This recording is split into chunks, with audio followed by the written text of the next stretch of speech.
2 terremotos, apenas 39 segundos de diferencia y hasta ahora más de 5.300 víctimas mortales de acuerdo a los reportes oficiales. El 24 de junio a las 6:04 de la tarde, Venezuela registró un sismo de magnitud 7.2 con epicentro cerca de San Felipe, en Yaracuy. Apenas 39 segundos después, como se sabe, un segundo terremoto de magnitud 7.5 y aún más superficial volvió a sacudir al país, desencadenando la peor catástrofe sísmica en más de 2 siglos. Cuando se cumple un mes de la tragedia ya, el país no solo hace balance de la reconstrucción, sino que también busca respuestas. ¿Por qué ocurrió una secuencia sísmica de estas magnitudes que revelan los terremotos sobre la geología de Venezuela? ¿Ha cambiado el nivel de riesgo? Lo vamos a revisar con un experto, además referencia. Carlos Soto Ruiz es geólogo, graduado de la Universidad Central de Venezuela, también en la Universidad de Tulsa, y fue presidente de la Sociedad Venezolana de Geólogos, filial Zulia. Bienvenido, gracias por aceptar esta invitación. Bueno, muchas gracias y para mí es un honor, Gladys, Hmm. esta invitación. El Así honor que estoy a nuestro. tu orden, El honor estoy a tu orden. nuestro. Y una de las cosas, además, señor Carlos, que nos están comentando también las audiencias de las diferentes ventanas de comunicación, ¿no? Es justamente el que estemos entrevistando a expertos como ustedes, porque son tiempos en los que necesitamos justamente activar ese conocimiento al servicio de no solamente la atención de esta primera etapa de emergencia, sino también de la reconstrucción del país, para que las cosas se hagan bien y sembrar cultura también. Entonces, en ese sentido, como experto, hasta ahora, ¿qué evaluación ha hecho? Bueno, mira, la conclusión que yo he llegado es que estamos viviendo en nuestro país, nuestro hogar, es una región tectónicamente sísmica. Eso tenemos que aceptarlo, ¿no? Sabemos que esa es la situación.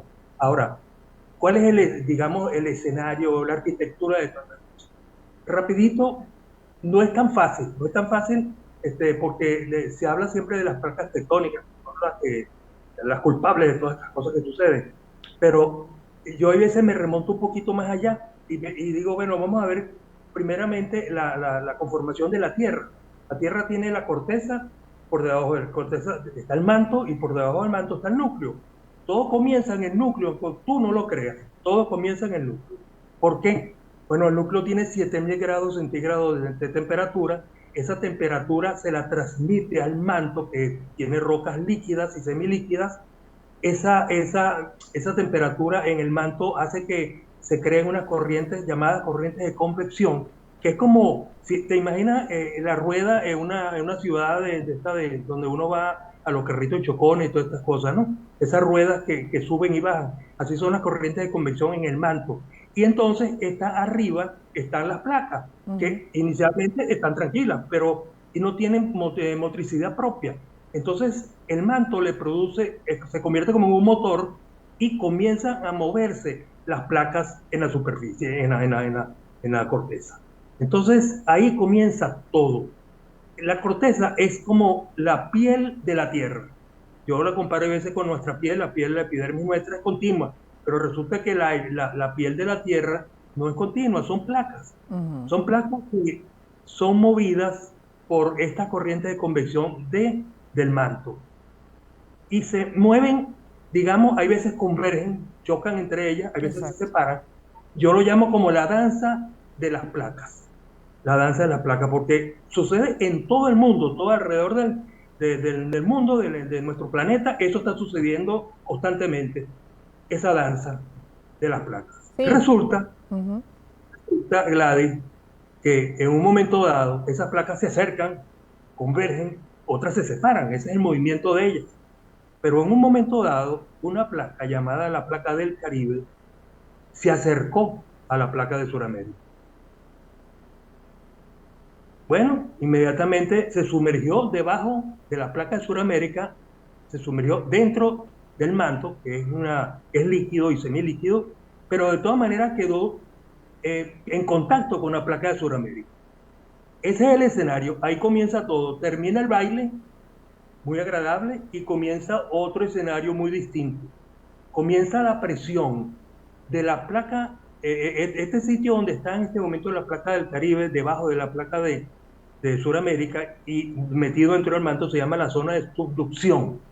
Esta zona es donde tenemos la placa del Caribe en el manto, pero parte de la placa del Caribe ejerciendo presión hacia arriba, hacia la placa de Sudamérica, ejerciendo compresión. Ahí comienza el desastre. Bueno, no lo llamemos desastre, pero ahí comienza la tectónica. Entonces, empieza a presionar hacia arriba la placa del Caribe y la placa de Sudamérica, que era una placa completamente lisa, tranquila, sin ninguna arruga, bueno, es afectada de tal manera que hacia el norte de esa placa se levantan las cordilleras, se arruga la placa de Sudamérica, se levantan las cordilleras. En el caso nuestro, la placa del Caribe levanta la cordillera a la costa, levanta la cordillera del interior hacia el este del país y levanta la cordillera andina. Entonces tenemos un escenario ya de mucho esfuerzo de la placa del Caribe contra la placa de Sudamérica. Claro. Cuando se levantan las montañas, Gladys, las rocas se pliegan por el esfuerzo de compresión y se rompen y se fracturan. Esa rotura, esas fracturas es la que nosotros llamamos las fallas. Tenemos muchas fallas como consecuencia de estos plegamientos que levantaron estas montañas y este es el escenario. Pero resulta que no conforme con eso, la placa del Caribe también empieza a rasgar por debajo, en forma horizontal, a la placa de Sudamérica. No solamente hay compresión, ahora resulta que es un esfuerzo horizontal y ese esfuerzo horizontal rompe de nuevo otras rocas y se crean, por supuesto, otras fallas. Ya tenemos entonces dos escenarios de fallas. Las fallas, los plegamientos y las fallas por los efectos de compresión, y ahora tenemos otras fallas como consecuencia del movimiento horizontal de las rocas que son rotas y se pueden desplazar una al lado de la otra. Esa zona de desplazamiento se llama los planos de falla. Ese es el escenario. Ese es el escenario que usted acaba de resumir en unos minutos, pero que en total en tiempo de existencia del planeta tomó ¿cuánto? Bueno, mira, eso comenzó hace 80 millones de años.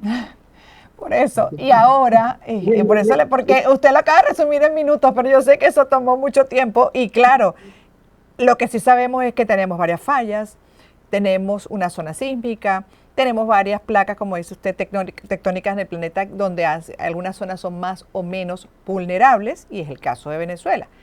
Y a mí no me deja de impresionar que esto, que es tan significativo, no haya hecho que nuestra sociedad estuviese bastante más preparada antes, que culturalmente estuviésemos entendiendo hace mucho tiempo que estamos en un territorio, un movimiento de esta naturaleza como lo que acabamos de ver, por ejemplo, el 24 de junio. Cosas como esas que pueden pasar. Una región sísmica totalmente, y no tenemos ninguna cultura en ese aspecto. Hay una materia que se dicta por ahí, ciencia de la tierra, pero realmente no hay una cultura sísmica. La cultura sísmica debe comenzar, Gladys, con el preescolar. Contar estas cosas de manera tan sencilla que hasta en el preescolar tú puedas, de alguna manera, colocarlo, y en primaria y en secundaria. De tal manera que en secundaria, los muchachos que van a llegar a la universidad ya manejan la tectónica de placas. Imagínate, manejan la tectónica de placas porque han venido estudiando en el transcurso de sus años, y entonces tienen, eso es lo que se llama la cultura sísmica que nosotros no tenemos. No, es una cosa increíble, porque además como si nunca hubiésemos tenido tragedias. Y resulta que se van acumulando y bueno, definitivamente de esta tenemos que aprender y tenemos que construir toda una cultura y políticas de Estado e incluso planes de evacuación y sistemas de alerta, ¿no? Hasta cierto punto, pero por lo menos como lo que hizo Google con esos segundos previos de alerta de terremoto.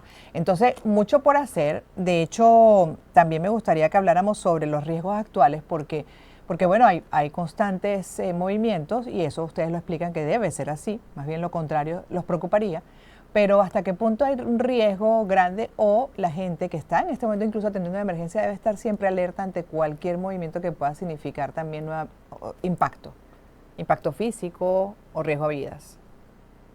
Fíjate, Gladys, cuando sucede el terremoto es porque la placa, vamos a hablar de nuestro hogar tectónico, la placa del Caribe y la placa de Sudamérica, pero esto está pasando en otros sitios igualito con otras placas, pero este es nuestro hogar.